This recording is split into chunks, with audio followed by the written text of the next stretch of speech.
What was a difficult time for many, a time of sadness for millions of Brits last Christmas who lost family members or couldn't visit them due to COVID restrictions, was a time to flaunt the rules and party for Downing Street staff. This clip shows how much of a joke the rules and laws are for Number 10 and its staff. Would the Prime Minister condone having a Christmas?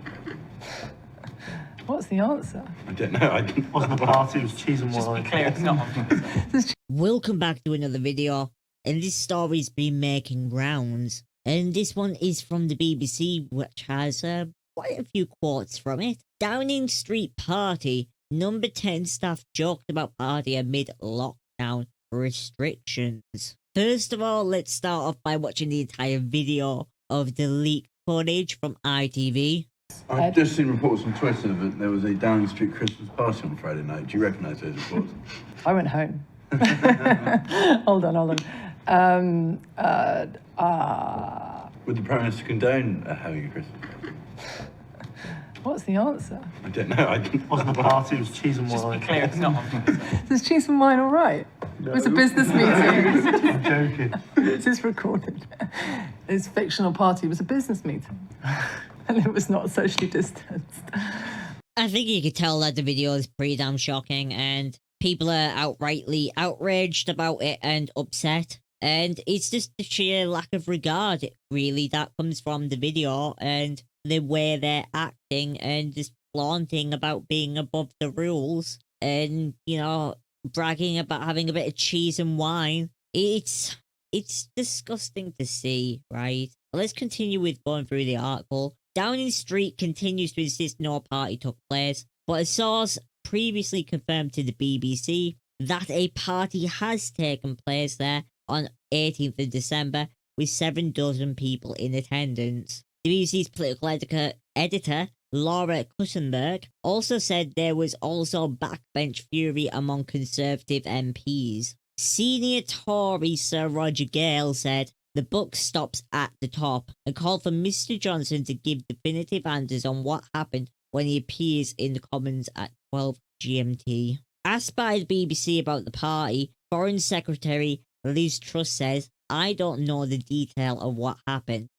I know that the Prime Minister's spokesman answered those questions in detail on Tuesday, and I'm sure there will be further discussion of that issue. But my focus has been, as I am sure you can imagine, on foreign policy." Pushed on why the public should follow the rules if Number 10 does not, she added, "We do follow the rules on COVID." So Liz Truss is very much trying to toe the party line of not talking about it, or if they do talk about it, saying that all rules were followed and that nothing happened. In response to the clip, Number 10 said there was no Christmas party, COVID rules had been followed at all times. No ministers have appeared in media interviews since the story broke, and some have even cancelled visits. Labour's Keir Starmer said people across the country had followed the rules, even when that meant being separated from their families, while many have been unable to say goodbye to their loved ones. And his deputy leader, Angela Rayner, also expressed their anger,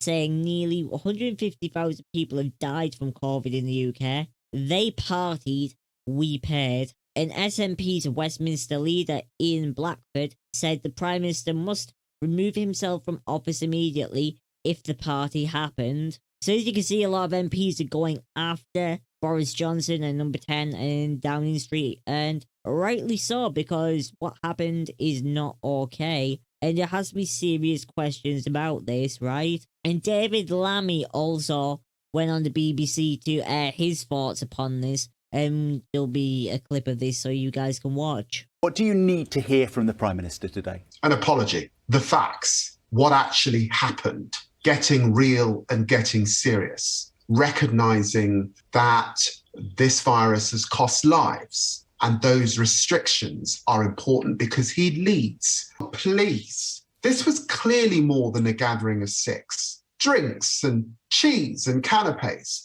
This clearly was not a business meeting. This isn't about wiggling out of the rules when many people were arrested by the police for breaching the rules. This is about coming clean, admitting what you've done, how many people were there, how the rules were breached. Let's get serious about the rules that we make. We cannot live in a society where there's one rule for you and another rule for others. This is Britain. We're better than this. And as you can see, David Lammy did not hold back at all in his interview with BBC. He very much thinks that the Prime Minister should be held accountable for this, and he should be held accountable. Everyone should be held accountable for their actions, and no one is above the rules, no one is above the law, and that's the way it should be, but it appears not to be, right? And many people are angry about it, obviously, rightly, many MPs. And calling for resignations is Baroness Warty,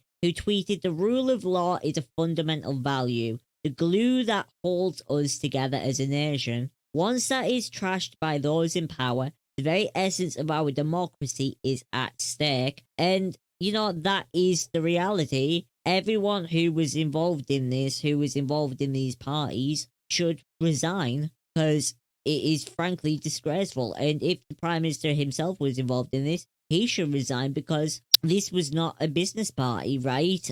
This was wine and cheese and canapes, and it's just a slap in the face to the British people who did the right thing. It's just an absolute slap in the face. Let me know what you guys think down below about this one. Let me know what you think about this story, and do you think people should be resigning over this? Do you think this is like enough is enough? Anyways, guys, like, comment, subscribe as always, and I'll see you guys in the next one.